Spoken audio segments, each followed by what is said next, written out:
Well, I want to thank you all for being here today, and it's just an honor for me to be back in Sweden. You have a wonderful country. I was here last year, a couple of months ago actually, in Stockholm for the World Federation Against Drugs, which of course was incubated here in Sweden and is just doing wonderful work worldwide, and also got to meet your queen, who is clearly a big supporter of the preventing drug use among all children and promoting alternatives and promoting really a better life, which is what this whole thing is about.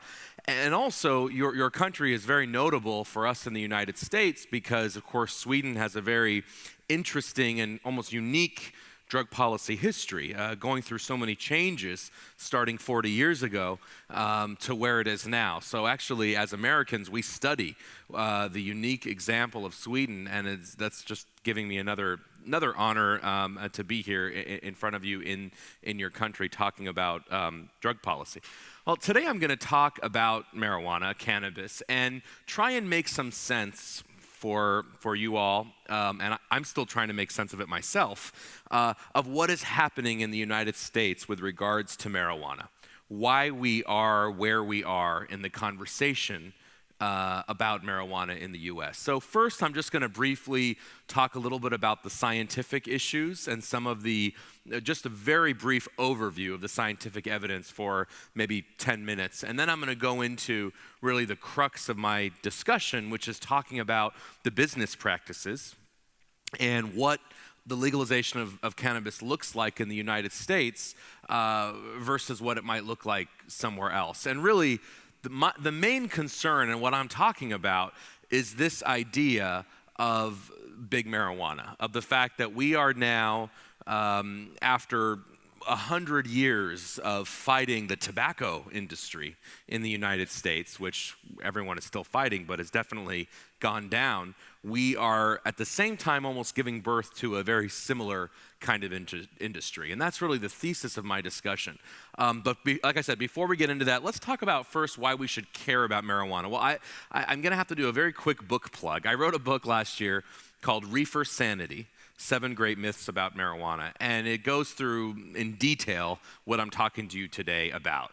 And I called it, and the reason I have this up here is not only because I hope you buy the book, there's another reason too. The other reason, the more important reason, is the title Reefer Sanity was actually a very purposeful title. And I named it this because, in the US, we had a movie called Reefer Madness about 70 or 80 years ago. Has anybody heard of this movie, Reefer Madness? A lot of people are saying yes. This was a movie put out by a private group which was really exaggerating the dangers of cannabis. It was saying that it's, if you smoke it once, you're going to become a zombie and you're going to go have all these hallucinations, etc. But the reason I bring this up is because for many Americans at least, what they remember about marijuana education is reefer madness. They think that the government is lying to them. That's where a lot of this skepticism has come from. People having what we call in the US baggage issues. A lot of issues regarding marijuana because people are thinking, can I believe the science, or is it just like reefer madness before? And so because of that, it's sometimes hard to have a rational, science-based, evidence-based conversation about this drug because there are such strong views often on either side, and a lot of people carry a lot of resentment because they say, hey, I've smoked it before and I'm fine. Or, President Obama, President Bush, President Clinton, they tried cannabis and wow, they're presidents of the United States. The founder of, I don't have my iPhone, it's there. The founder of the iPhone, right? Apple computer, Steve Jobs, talks about how he used to use cannabis. He's probably a genius, right? Most of us would say he's a genius. So, unless you have an IBM, then you don't think he's a genius. But for the Apple users, And so a lot of people, they think, well, these all successful people, they're using cannabis, or they used to use cannabis, what's the big deal? And of course, if we really are to have a rational discussion of the science, we would recognize that, yes, it's true that not every user, not every single person is going to have negative problems. In fact, the majority of people might not have negative problems. But it's the minority of people that have the problems that we worry about. In the United States, I'm not sure what the statistics are in Sweden, but can you guess what the chances of getting into a fatal car crash if you are legally drunk from alcohol is? I don't know if anybody can think about what the chances are, but the research shows the chances of getting into a fatal car crash if you're drunk from alcohol is 1 in 600. Now, that doesn't mean, 599 times out of 600, it's okay, let's drink and drive. We would never say that, right? I don't know if you know the chances of getting lung cancer, right? If you have smoking tobacco your whole life. We all know somebody who has smoked cigarettes that did not get lung cancer, right? That doesn't mean, though, that there's not a risk. And so all of this is about relative risk, right? But in the discussion, it's either black or white. It's everybody's going to get, have negative problems, or nobody's going to have negative problems. This is a plant from God that can cure every illness, or this is the devil weed that is the cause of all of our problems. And in the U.S., we're especially good, I think more than you are, and this is not something to be proud of. We're especially good at these extreme dichotomies. We either say, lock them up forever in prison, or legalize, right? Or we say, have a prohibition and give somebody a criminal record, or just look the other way. We go actually to these extremes. And in this debate, we go to these extremes too. And so what I'm trying to do in the book and in my discussions through Sam and through other things is to just have a rational conversation about the risk of using, especially for vulnerable populations. Because this first myth, and I'm not going to go through all 7 myths today, I'm just going to go through 1 or 2 because of time. But the first myth is that, you've all heard, marijuana is harmless and non-addictive, right? People say there's no way you can be addicted. I don't know, has anybody heard the term psychological addiction? Do you use that term here? Oh, some of you do, okay. Well, we use that term a lot, but I have to say, and maybe some people will disagree with me, there's no such thing as psychological addiction. There's no such thing as physical addiction. Addiction is addiction, right? Your brain doesn't say, this is psychological or this is physical. No, it's addiction very simply means repeating an activity even in the face of negative consequences. That's the very easy definition. It's not as simple as that, but that's a simplistic way. But we often in the US we say, it's psychological addiction. It's not a big deal. It's, you can just get over it. It's not like heroin where you're shaking and that's physical. Well, the issue is the symptoms might be different, right? The symptoms of heroin are very physical, more than the cannabis. But the symptoms of cannabis might be more mental. That's true. But addiction is the same. It's all going on in here. It's all going on in the brain. And essentially what we know is that marijuana, the active ingredient THC, enters the brain and bloodstream, and our bodies, just like with opiates, have receptors for the THC. Your body also has receptors for opiates.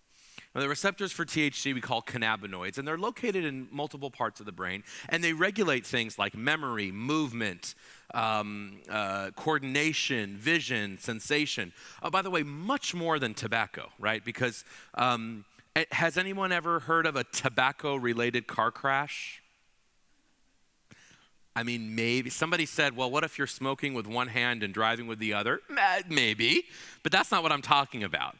I'm talking about as a result of intoxication. No, tobacco affects us in different ways. It doesn't affect our movement in that way, right?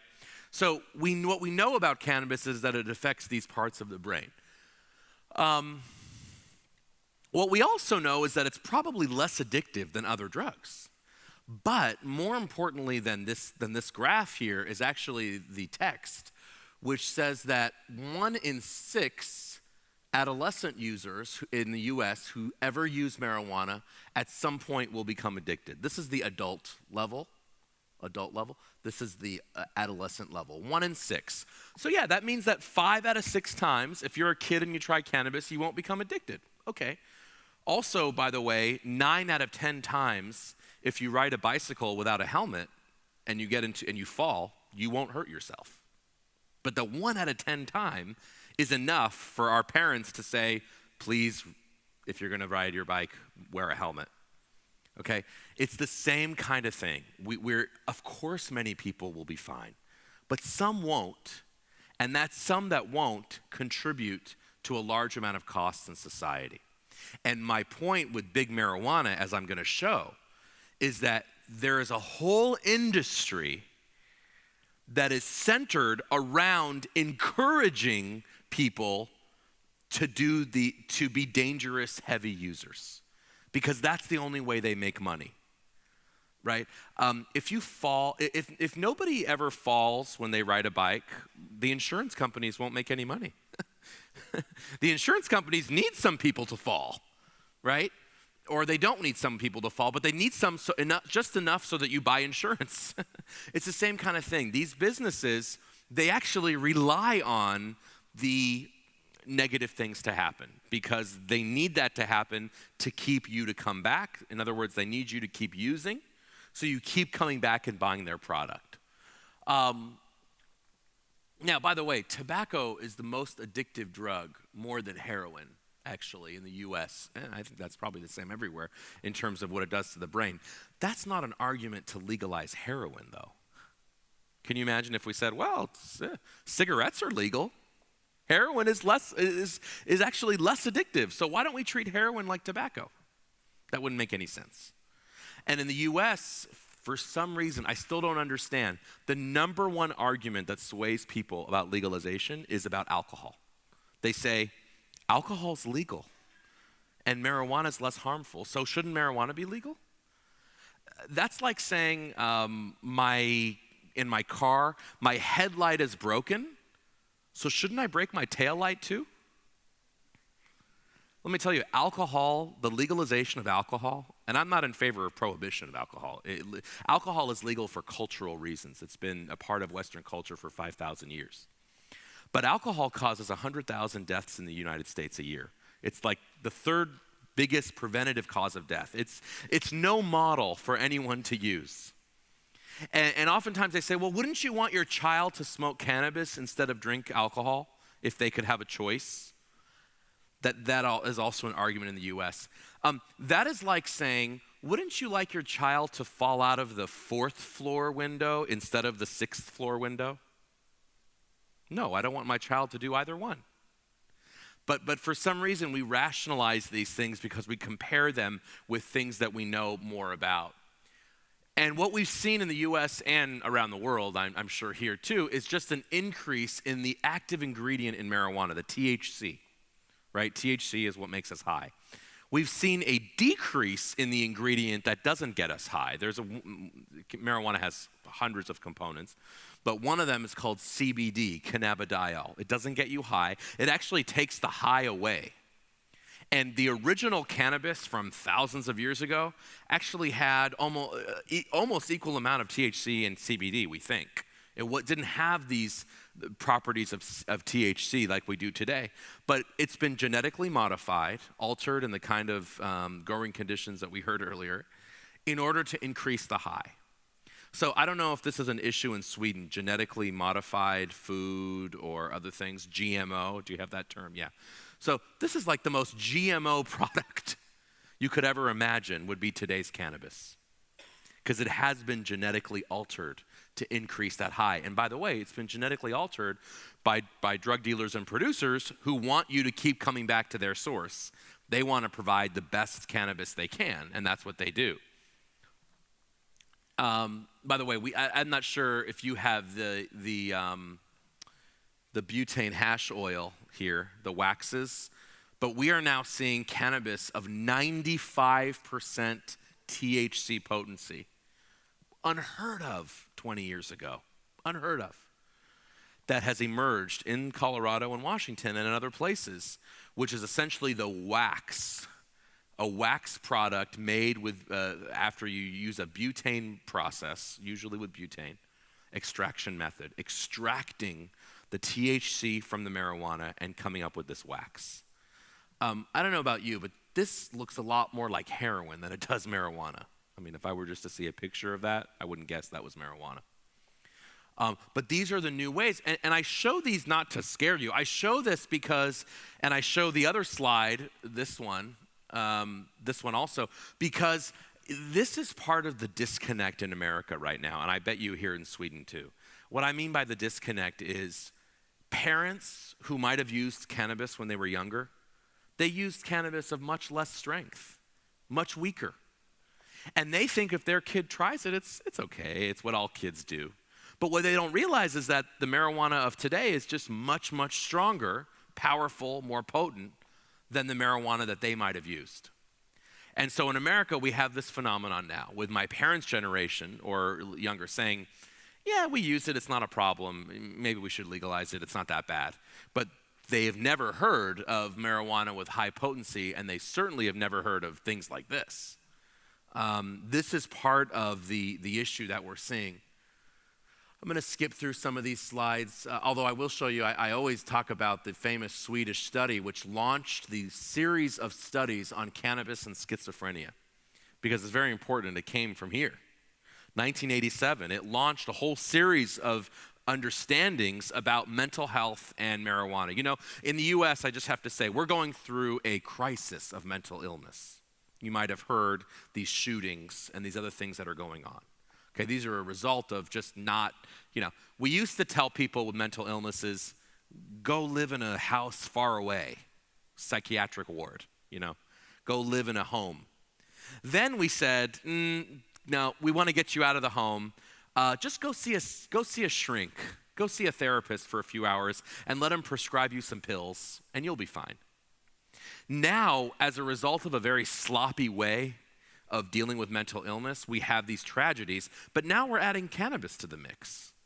And this worries me and other mental health advocates because we know decades and decades of research that started right here in Sweden with the Swedish conscript study of over 40,000 Swedish conscripts. We know that the more cannabis you use, the more likely you are to have mental illness. And actually, we've moved on since 1987. We even know that if you have this certain genetic predisposition for schizophrenia, a certain genotype, that you are something like 7 times more likely to have mental illness if you have the genotype and use cannabis. So we're learning this every day. The other thing that we're learning that I think is one of the most difficult things to learn about is this issue with IQ, intelligence.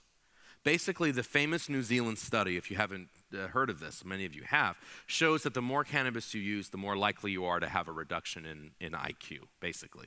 And for those students that started at a young age and used regularly, they were significantly more likely than their non-using peers to have an 8-point reduction in IQ.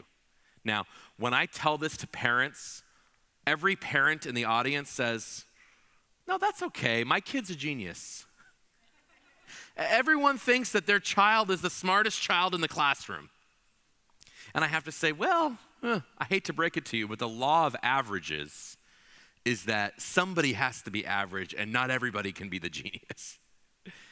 And so if you're a genius and you're smoking marijuana, so let's go back to the example of Steve Jobs with Apple Computers or the President of the United States.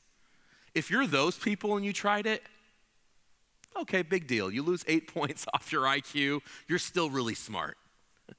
But the average person is not Steve Jobs or Barack Obama. The average person has 100 IQ, 100. Genius, 140. Average, 100. You lose 8 points off of 100, that becomes a very big deal. That becomes the difference between getting the job promotion you wanted and the one you couldn't get. That does become the difference between getting the degree you want and the degree you can't get. So it doesn't mean everybody who smokes marijuana who is average this is going to happen to. It just means you're playing a game of Russian roulette. And so the question when we talk about big marijuana and legalization is, for a country, I think for any country is, do you want to gamble with that future? I have to say, I don't know where Sweden lands on the rankings, but for America, out of the 39 industrialized countries in the world, we rank 37 in science, 32 in math, and 29 in reading. Don't ask me how I did in chemistry, okay? But, so I don't understand how we as a country in the US can think we're so arrogant, actually. I think it's very arrogant that we think we can afford a major reduction in school achievement that will come as a result of more people using cannabis. And the issue today I'm talking about is legalization is not about regulating. It's not about controlling the black market. It's not about crime. It's not about, we have a very embarrassing rate of incarceration in America. I hear in Sweden, you're closing prisons down because you don't have you have no one to put them in the prisons. That's good. For us, we're building prisons. That's not as good. But legalization isn't even about getting rid of people in prison, because as you probably know, people are not in U.S. prisons for smoking marijuana. It's not a criminal offense in most places for a small amount. And even if it is, the police never prosecute somebody whose only crime is smoking marijuana. That's a separate story. So legalization is not about any of those things. It's not about regulation. It's not about the drug dealers. It's about one thing. And if you know what America is about, which is very good in many ways, then you can guess what that one thing is. And that's profit, money. People might go to China to manufacture their cars, but they still come to America to learn how to promote them. You still come to America to learn how to advertise. Public relations 101. And that is what I worry about when America is going down this road of legalization. Because it's not just about, we just want the 60-year-old guy to be able to smoke a joint once a month after work. What's the big deal? I really could care less, by the way, if that person is smoking a joint after work. That's not my problem.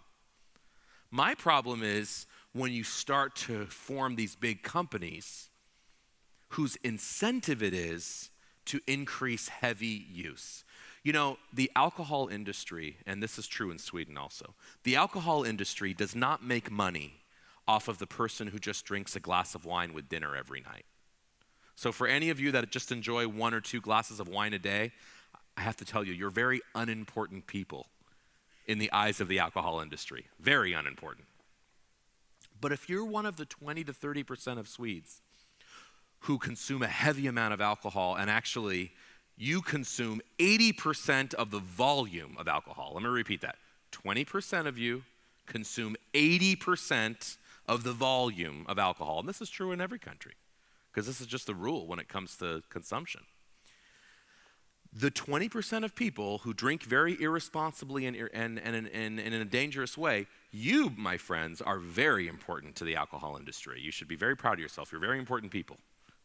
Because that's where the profit comes from. It doesn't come from the person who drinks a glass of wine with their filet mignon.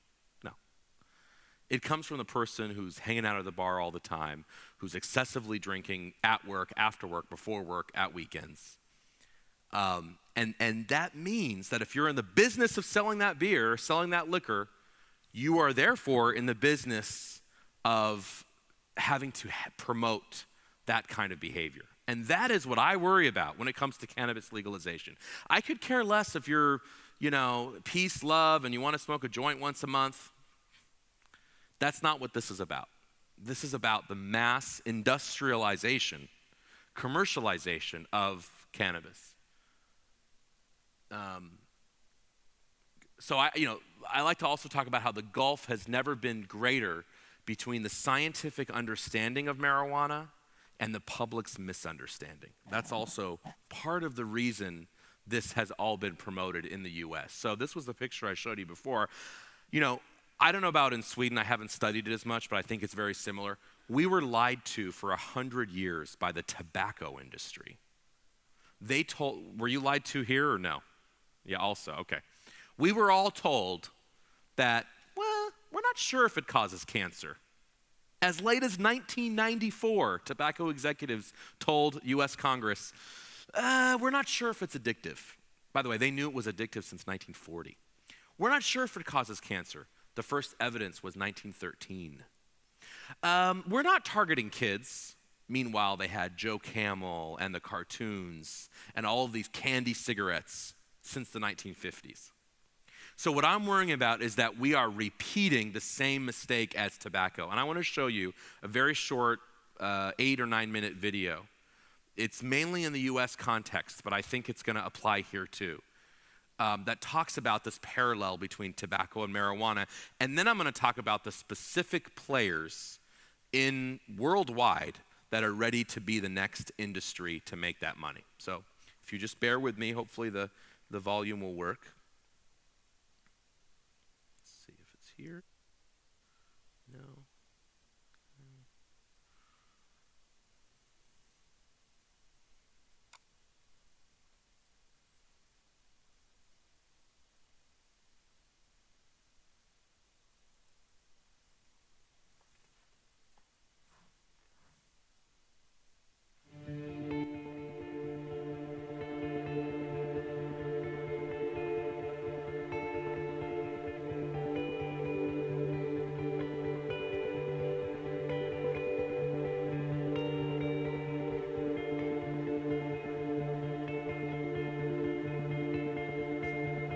We begin with a brief history of smoking and big tobacco. In the early 1900s, smoking is a niche market. Cigarette manufacturing techniques have been invented, but demand is relatively small. But by 1915, the sales are ramping up. Manufacturers use trading cards as collectibles and employ other strategies. One such strategy is targeting the military. Tobacco companies give cigarettes to troops and work with the military, urging the public to donate to cigarette funds for soldiers. The media backs the effort. The New York Times writes that cigarettes lighten the inevitable hardships of war, and another popular periodical describes cigarettes as the last and only solace of the wounded. Despite the push, not all states are for cigarettes.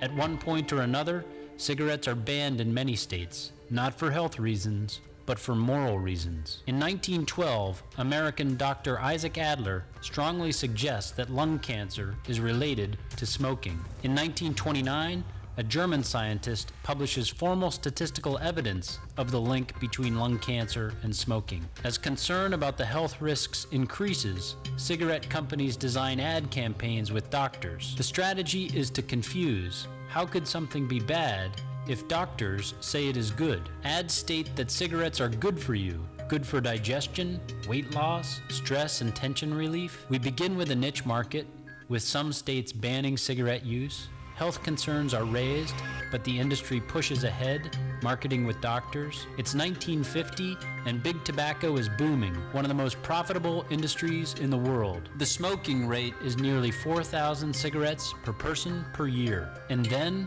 the 1952 issue of Reader's Digest, the most popular magazine in America, publishes the article, "Cancer by the Carton." In reaction, the heads of the largest tobacco companies hold a secret meeting in New York's Empire State Building in December of 1953. They decide to sow doubt about the health findings of cigarettes. They pay to publish an article called "A Frank Statement to Cigarette Smokers" in 448 newspapers. It questions evidence that cigarettes cause cancer. They press on, marketing cigarettes as scientifically valid. They invest huge sums of money into research institutions in return for findings that cloud the cigarette health picture. They partner with candy companies to promote the concept of smoking to youth. But the facts are emerging, and in 1964, the Surgeon General announces that smoking causes lung cancer. Per capita use rates in the U.S. steadily decline after warnings, taxes, advertising bans, and public perception. But big tobacco companies keep up their strategies. In 1973, an R.J. Reynolds document reveals the long-seated emphasis on targeting teens with cigarette ads. Realistically, if our company is to survive and prosper, over the long term, we must get our share of the youth market. This is done through ads, comics, fruit-flavored cigarettes, and more. And because the youth brain can be more easily addicted to nicotine and kids make good, lifelong customers, they are invaluable targets. But of course, even as late as the 1980s, the industry denies the addictive nature of nicotine, although internal documents show strategies to increase nicotine concentrations as a means of retaining customers. Despite the death rate of lung cancer being a near-perfect correlation to smoking, and the Surgeon General stating that smoking causes cancer, there is very little success in suing the tobacco industry for 30 years. The first big win comes in 2000. So where is tobacco now? The U.S. is back to smoking levels of earlier in the 20th century, but other parts of the world are on the rise. Cigarettes are the single most traded item on the planet, with trillions being sold each year. And despite being legal, black market cigarettes are a multi-billion-dollar business. For example, the majority of cigarettes sold in New York State are done so illegally. Smoking takes about 14 years off your life, causes 6 million deaths per year, the population of Atlanta each year, causes hundreds of billions in economic damage. Even after cigarette taxes, smoking is a big net loss for a country. The tobacco industry has sold 43 trillion cigarettes in the last 10 years, spends about $20 million per year in the US alone on lobbying, is about a $35 billion industry, equal to the profits of Coke, Microsoft, and McDonald's combined, and is more profitable today than ever. Meet the next tobacco industry, marijuana. Like tobacco, big marijuana is well organized and extremely well funded. And like tobacco, big marijuana is using all the same strategies. Tactic 1, make smoking marijuana seem good for you. Smoking tobacco was linked to lung cancer in 1929, but it took 30 years and millions of deaths to prove that smoking caused lung cancer. Marijuana is positioned as medicinal, but studies show that it negatively affects the brain. It's been linked to IQ loss, increases mental illness, and according to every single scientific body, is addictive. And for young people whose brains are still developing, marijuana has an irreversible impact. Addiction rates go way up. 1 in 6 who start marijuana use before age 18 become addicted. And for daily smokers, the risk of addiction rises to 50%. School dropout rates increase, and the risk of schizophrenia increases by 600%. Today's marijuana is not the pot of the 1960s and 70s. It's typically 4 times stronger and can be more than 10 times stronger. 21st century pot products have a high content of the drug's active ingredient, THC. With marijuana infused in sprayed foods, a single gummy bear can get 4 people high. This dab, a high potent concentrate, is produced through techniques similar to those used for crack and meth and has the potential to be highly addictive. While the pro-pot lobby presses the claim that marijuana is harmless, 1 in 9 fatal car crashes involves marijuana use, and this statistic is rapidly rising. As part of the tactic, facts are continually obscured. In 2009, a pro-marijuana lobby webpage announced the Institute of Medicine report on medical marijuana celebrates 10-year anniversary. Terms like medical marijuana and celebrates make it sound like the report praises marijuana as medicine. The comprehensive 267-page study is called Marijuana and Medicine, not medical marijuana. It does discuss some therapeutic benefits of THC, but clearly rejects smoking and marijuana as beneficial. It states, smoked marijuana is unlikely to be a safe medication for any chronic medical condition, and smoked marijuana is clearly harmful, especially in people with chronic conditions. It's likely that, similar to opium, marijuana may have medical utility, but also like opium, we don't need to smoke it to gain medical benefit. The American Medical Association and every major medical group in the country has come to the same conclusion. Marijuana use is a public health problem, and the legalization of marijuana sales should be opposed. Tactic 2, money gets things done. How much does it cost to get 20,679 physicians to praise cigarettes? How much does it cost to supply the armed forces with free cigarettes? Big Tobacco spent huge sums of money to manipulate the public, but clearly it worked, as use rose almost parabolically. Where does Big Marijuana spend its money? Many people think marijuana as medicine is a movement of the people, but the finances reveal otherwise. 3 extremely wealthy people have spent tens of millions of dollars to advance the legalization. But it's not just these 3.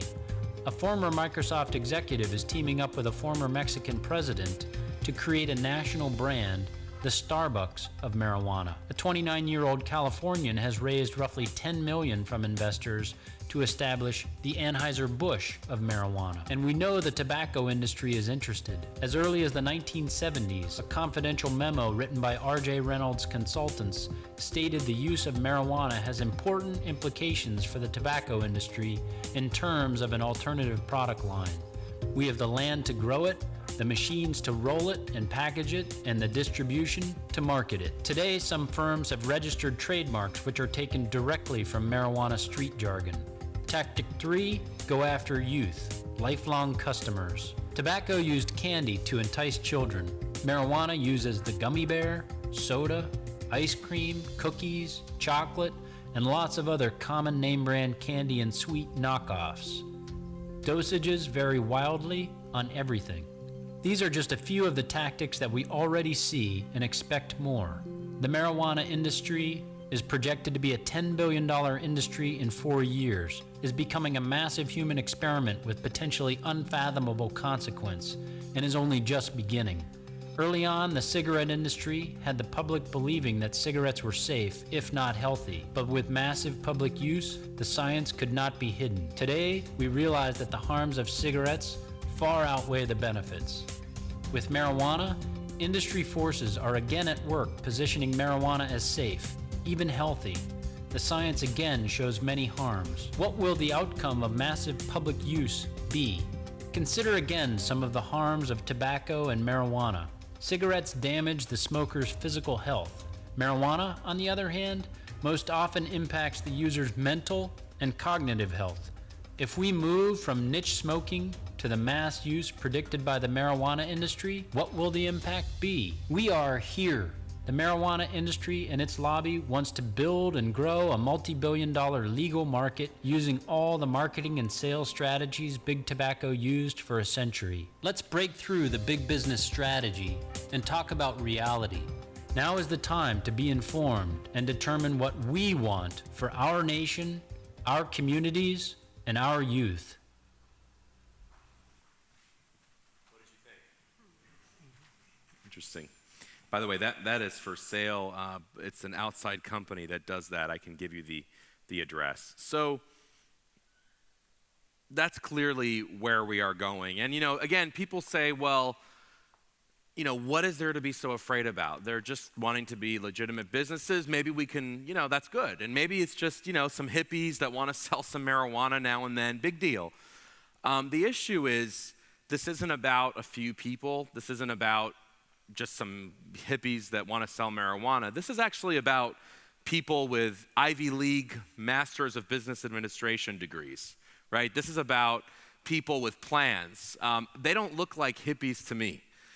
This is actually the first private holding group that has raised almost, I believe, $100 million was their claim from investors in marijuana industries. Now, some people think this guy looks like me. I'm a little offended by that. But anyway, the point is, what worries me is that they look like me, actually. That is worrisome to me.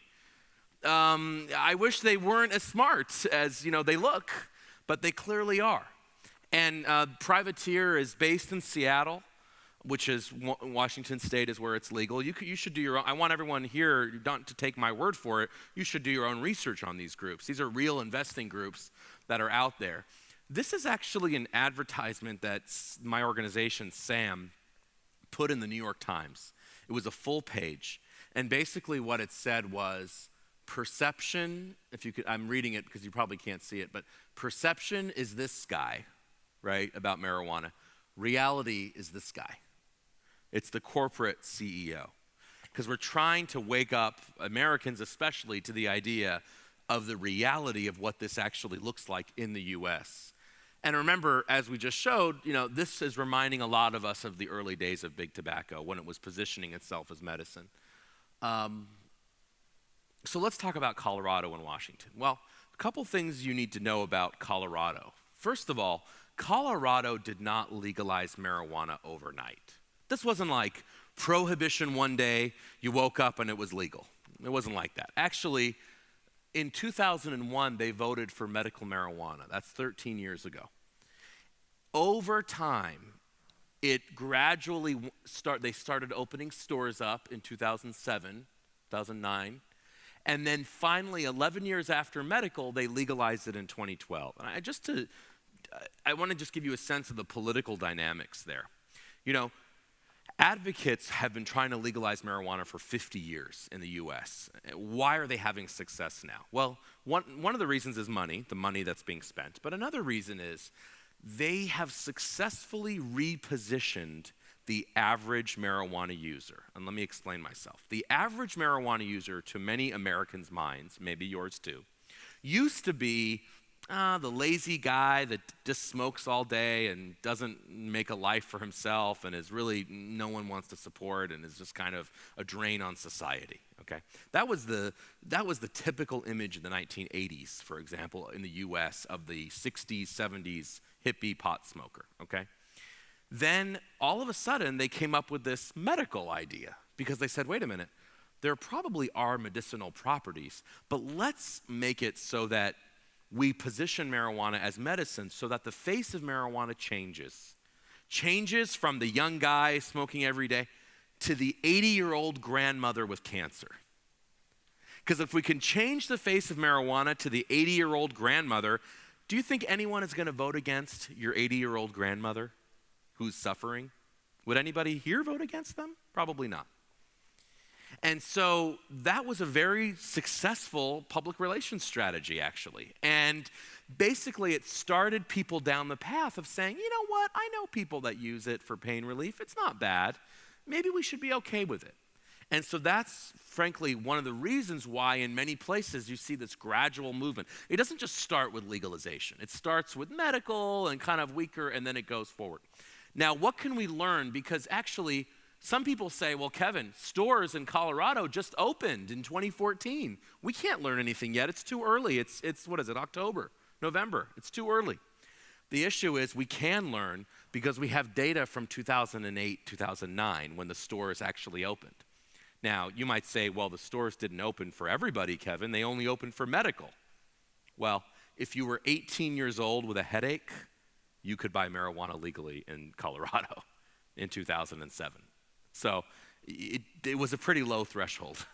It was more or less de facto legalization. And we have data from that period. Oh, by the way, I just want to show you, these are the food products that are often, I wanted to bring a European food product so you could see the Nutella, which is infused with marijuana. These are the sodas and the ice creams. We love coupons in America. I don't know if you've known that. We love to cut coupons and go to the store. My aunt will have 100 coupons. She'll end up going to the grocery store. The grocery store pays her money. And she comes out with that. People like coupons. Well, we have a whole industry, culture of coupons now with cannabis. So we have, these guys. This is a coupon here. It says, show your ski pass and receive a $1 joint. Now, I don't know about you, but I'm not a great skier. The last thing I want to do is be on the slopes with either somebody high skiing or the lift operator being high. It's scary enough for me. I'm going to go to Utah. In Utah, they don't even drink, let alone smoke marijuana. So I think I'm going to ski over there. Because actually, though, in all seriousness, this is the kind of promotion that goes on. This is very low level, folks. This is just the beginning. This is like anybody with their computer could do this. But it's starting. And the mass industrialization is starting. We also know that the third largest tobacco company in the world, Japan Tobacco International, has bought a portion of a vaporizing company. Because, folks, the future in smoking cigarettes of all kinds isn't from the cigarette. Right? It's from a vaporization, right? Vapor. So they just purchased a company with tobacco and marijuana vapor with one product, the plume. And this is the tobacco industry now getting involved. And so, this was a magazine cover recently, Marijuana Inc. That is really, in America at least, that is what this is about. Oh, by the way, vending machine there. Do you have cigarette vending machines here anymore? For sometimes, not really. We got rid of them in America. It took 30 years for the prevention movement to get the tobacco companies to agree to get rid of these vending machines, almost 40 years. But now we're allowing marijuana vending machines. Why? I'm not sure why. Here, has anybody been inside of a Colorado marijuana store? Anybody want to admit it? No? Nobody? Okay. Well, it's okay. This is what it looks like, some of them. I don't know about you, but this looks like a candy store to me. But actually, it's a marijuana store. And let me tell you, I went into a marijuana store in Colorado a couple of months ago. And I walked in, and they said, will you show your ID? I did. I thought that was very responsible of them. Then they said, are you medical or recreational? And I said, I don't know, you tell me. What do you think? What should I be? And the answer was, well, how much time do you have? And I said, well, I'm going to go to the airport in a few hours. I don't have a lot of time. He said, well, if you have some time, we'll call the doctor. They'll be here in 5 minutes. You have to pay $200 cash, but you get to buy marijuana at 50% less of a price than recreational, because recreational is taxed, medical is not taxed. But for medical, you have to pay $200 up front to get the card, because there's a card, it says medical. And I said, well, I don't know, I have to go soon, so forget about the medical. Let me do recreational. I don't even have the extra 5 minutes. So I said, no problem. And I had about $60 cash. I usually, in America, we like to pay with credit cards and never use cash. I never use cash. $60 is even a lot for me to have in cash. I never have cash on me. And he said, well, what would you like to buy? Because I wanted to buy some of the edible products so I could show audiences like this. And I picked out, I picked out a few of these are gummy bears. I picked out a few gummy bears. I picked out like the wine gums. I picked out some suckers. I picked out this strawberry thing and these chocolates. Anyway, I picked out about 7 or 8 things, okay? Pieces of candy. It came to about $350 for the 7 pieces of candy. I said, well, I only have a credit card. They don't take credit card. He said, no, cash only. Okay, well, what can I buy for $60? Well, he ended up, I could only buy 2 strawberry things and a little tiny chocolate bar. And that was $57. And then I said, oh, at least I'll be able to, keep $3 from what I have. He said, no. Do you have a child-proof bag? I said, no. He said, oh, well, we'll sell it for you for $3. So that was all my money.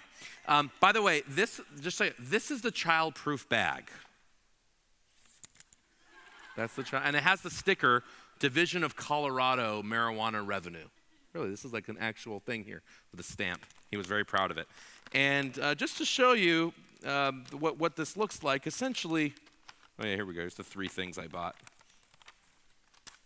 This is the Strawberry Crunch bar, and then here's the second one, and then this is called the Mad Mint, and this is a chocolate mint. Now, you might be asking, how much marijuana does this have in it? Has this been looked at by any authorities? Where was this manufactured? What's actually in it? The answer is we have no idea. So the mirage is that this is well regulated and we know we're very responsible people. It's not. This is basically amateurs, and they put a sticker on the back, and it says it doesn't have any pesticides. Okay, that's good. And then it has a Twitter account, and it says medically correct. So I don't know even what that means. That's just a made-up thing. It only has 69 calories per serving.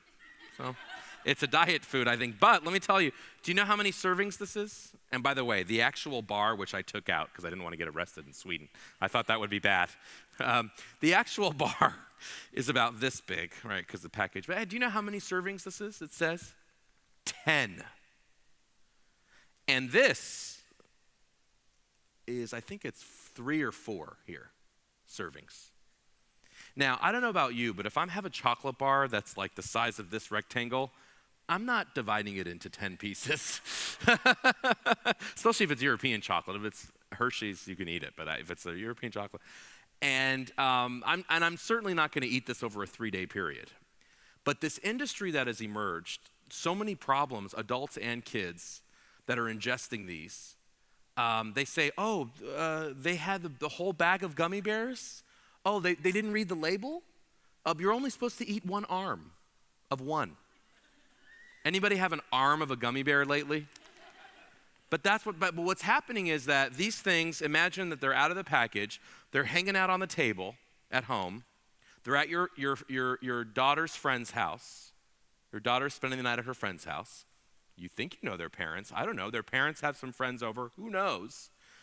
They're lying on the table, and kids are actually getting a hold of them, ingesting them, and going to the emergency room. And right now in Colorado and Washington, there's been about a 250% increase in calls to the poison control centers and in increases into emergency room admissions at the hospital. Because these things that look funny and they really do look funny, they're actually dangerous. They're sending people to the ER, even adults. Because adults look at this and think, I can eat the whole thing. What's the big deal? And in reality, when you eat something with THC in it, it's almost worse than smoking. Because smoking, at least you're sort of titrating the dose, right? If you inhale something, you don't have to like inhale it again and again if you don't want to. You can kind of titrate it, take in a little bit, wait, or whatever. This, you're just eating it. And it's the THC's in the butter or the oil or whatever, and you're ingesting all of it. Also, you don't know where the marijuana is. Some of these are made so in an amateur way that the marijuana's on this side, not on this side. I mean, you have no idea. And so really, this has become the face of legalization in the US, these edible products that are very appealing to kids. There are apps now that tell you how many marijuana stores are near you. When I landed into Denver, I pressed one button and 100 different stores came up that I could walk to. This is a screenshot from the phone. Here are just some of the coupons. This took about 5 minutes to cut out. But these prices are so cheap. I mean, $118 for an ounce. I mean, that's very cheap. But what's happening is they lure you in with the coupons that are cheap, and then you want to buy more, you come back, you don't have a coupon, and it's double the price. It's like $300 or so. And then what are people doing? They're going to the black market. So the black market in Colorado is thriving. It's never been a better time to sell marijuana illegally. Why? You undercut the legal price, you don't pay taxes, and if you're caught, you tell the police, oh, this is just personal use. I'm allowed. It's legal. I grew it at home. And so drug dealers are loving the situation right now. They're really having a ball. But what we're finding in the data is that more kids in these states are receiving marijuana. Their third largest source of marijuana comes from someone else's medical marijuana recommendation. So even if you think people should have medical marijuana if they're suffering, have cancer, okay. But the issue is it's not just staying there. It is being diverted, just like prescription pharmaceuticals are. And this is not happening in non-medical states. Non-medical states is much lower. We know that the abuse and use of marijuana in medical states are about twice that of non-medical states among current users. And one very startling statistic, we know that after Colorado widely commercialized marijuana in 2009, we had a huge jump in car crashes with people testing positive for marijuana. Now, some people would say, well, you don't know if they were high or if it was the marijuana that did it. That's true. You may not exactly know that. But we know that they have enough of marijuana in their system that it's triggering a very high amount and it's being identified. So either it was because of that or it wasn't. We're not exactly sure. That's true.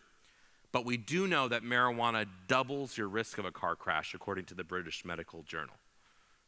Alcohol probably quadruples it, they think. But marijuana doubles it. It's bad enough. And together, marijuana and alcohol are more deadly than alcohol alone or marijuana alone on the road. But that's also known. The use of marijuana in Colorado has jumped much higher than the national average of use in purple. Colorado's in green. And what about all that tax revenue? You know, you've heard this argument, all the taxes we're going to collect from it. Well, they've raised about a third of what they thought they were going to raise so far. Why? Well, people are buying medical, they're going to the black market. It's just not as high as the projections that they had thought. I don't know about you all, but in the US, for every dollar in alcohol tax, we spend $10 in social costs. I don't know if it's the same here or not. For every dollar in tobacco taxes, we spend $10 in costs. Our casinos are closing down because they can't even keep making the money because the cities don't even want them there anymore because even though the casinos might make some money, the rest of society is suffering. So this idea that we can tax these things and get some money actually hasn't really been happening at all. Here's the alcohol, tobacco costs versus revenues in the United States. We've had 2 deaths in Colorado as a result of this. One was an African exchange student who ate a marijuana chocolate, 19 years old, fell off of a balcony, had a hallucinogenic psychotic reaction, fell off a balcony and died. And the legalization people said, the industry said, well, we don't know if, he died from the fall. He didn't die from the marijuana. Well, he wouldn't have fallen if he wasn't high. That's the point. By the way, nobody dies of a tobacco overdose, right? But people die of smoking cigarettes indirectly. It's the same thing. Whenever I hear nobody dies from cannabis, it's like saying nobody dies from tobacco. It's ridiculous because of car crashes, suicides, accidents directly resulting from that intoxication. That's a cannabis-related death. Tobacco doesn't kill you, lung cancer does, right? So the tobacco death is actually related from the lung cancer. It's the same kind of thing. Here's the drug dealer that said legalization has helped his business. This is one of the most famous American journalists who interviewed a bunch of them. Another law enforcement said it enhances the opportunity for the black market. If you can get it tax-free on the corner, you're going to go get it on the corner. What happened in 2014, just to close? Just last week, many of you saw that a few states legalized marijuana. That's true. Alaska, Oregon, Washington, D.C. legalized. In Florida, it failed. Florida, it failed because they needed 60%, and they only got 57 or 58%. So it really wasn't a win, but technically it was a win.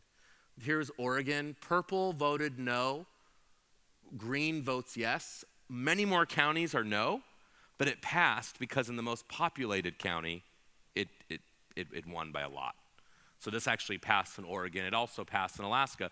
But we put out this infographic on the night of the election to remind people why these things passed. And you probably can't see it from there. But this donut represents the amount of money spent on the campaigns in America. $9 million for the yes side. Guess how much for the no side? $400,000. In America, money talks with political campaigns. If you could be the best candidate in the world, if you don't have money, no one's ever going to hear about you.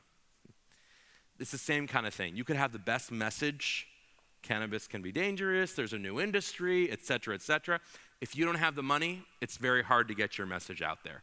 And this is what we saw 2 nights ago. Now, this is very interesting. Legalization advocates are looking ahead to many more states in the U.S. in 2016. However, 2 days after the election, a bombshell was dropped by the biggest polling company in the U.S., the most popular one, called Gallup.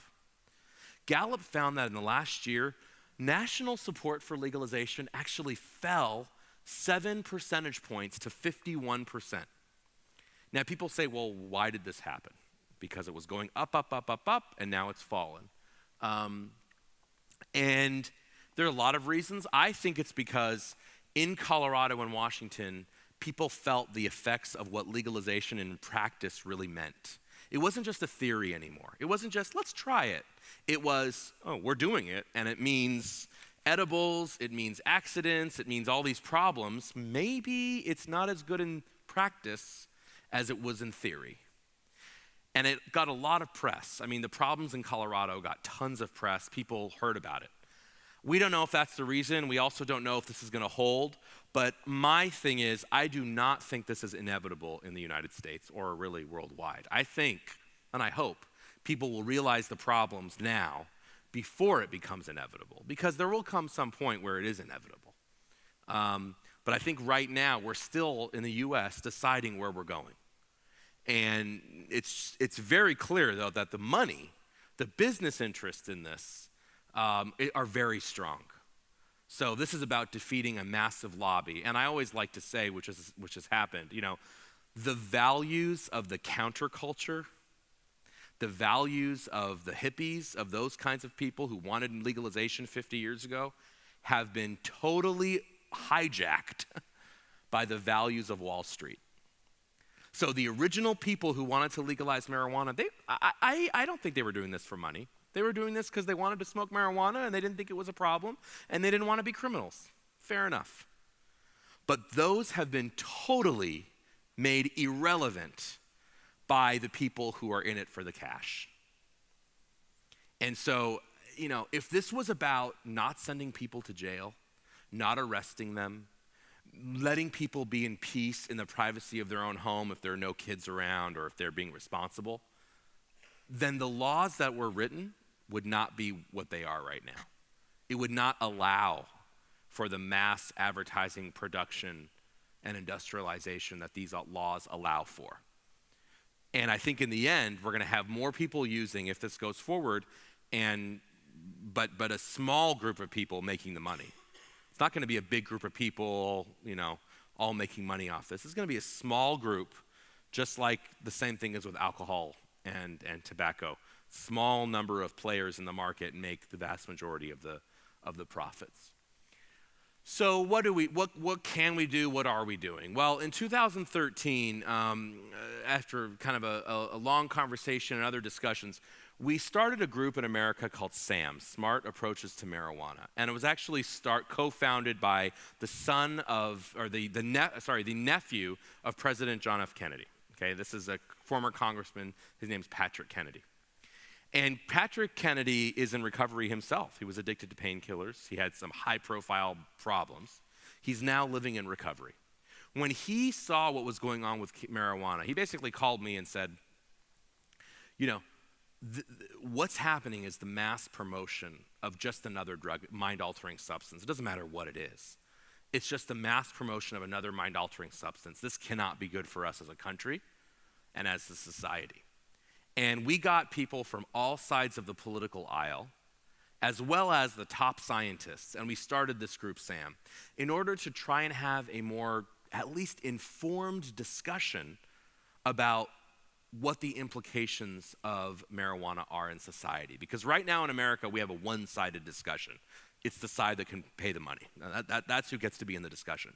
But we're trying to edge ourselves in with no money, really, and talk about this and have a more balanced debate. And so we actually have 4 main objectives. First is very simple. We want to educate people on the science of today's marijuana. What do we know? What do we not know? How far has brain science come, etc. Secondly, and this might surprise you given my clear disdain for legalization, but we want to have an honest conversation of reducing any unintended consequences of current marijuana policies. So for example, in some places in the US, not everywhere, in some places, if you're arrested for marijuana, you're not sent to jail, but you are given a criminal record. You're given a record. And if you're trying to go get a job, if you have a record, it's going to be very hard for you to get a job. And this actually drives some people to the underground market because they say, no one will hire me, so I guess I have to be a drug dealer or something else because I can't get hired because I have a criminal record. Well, we want to get rid of the criminal sanctions. We don't think that people should be criminals if they smoke marijuana. But what we want to do is if people have problems, we want to steer them to treatment. It's actually probably a model that's much more of a Swedish model than anything else. So we want to steer people to getting help if they need help. Now, not everybody needs help, but if they do. But what we don't want to do is say, and this is what people have said, the war on drugs has failed, so therefore we should legalize marijuana. We're saying maybe the war on drugs has failed in some respects, but the answer is not legalization. The answer is education, treatment, etc. So it's a much more of a middle ground than these extremes, one side or the other. And so we want to prevent the establishment of big marijuana before it really gets going. I mean, it's starting to get going now, but before it gets totally established in American society. And finally, we also want to promote research into marijuana's medical properties. Just because smoking marijuana is not medicine, it doesn't mean that there aren't properties that might have medicinal therapeutic properties. And we actually want to promote those things. As the video said, we don't smoke opium to get the effect of morphine, right? So we don't need to smoke marijuana to get its potential medical effects, but we can harness the other components in marijuana in a non-smoked way to see if they have medicinal value. Okay, we're very open to doing that. But it's very different to say, just smoke a joint, that's medicine. Any of you, you all know, I don't know what it's called here, aspirin. Is it also called aspirin here? Oh, okay. It's in England, it's different. But, I don't know, have any of you used aspirin in the last year? Some people? Okay, yeah, most of you. Did you take the pill or did you chew willow bark? You probably took the pill, right? Well, aspirin comes from the willow tree, You can grow it in your backyard. You just rip off the bark and chew it. And the saliva and the acid that's formed in your mouth is the same as the active ingredient in aspirin.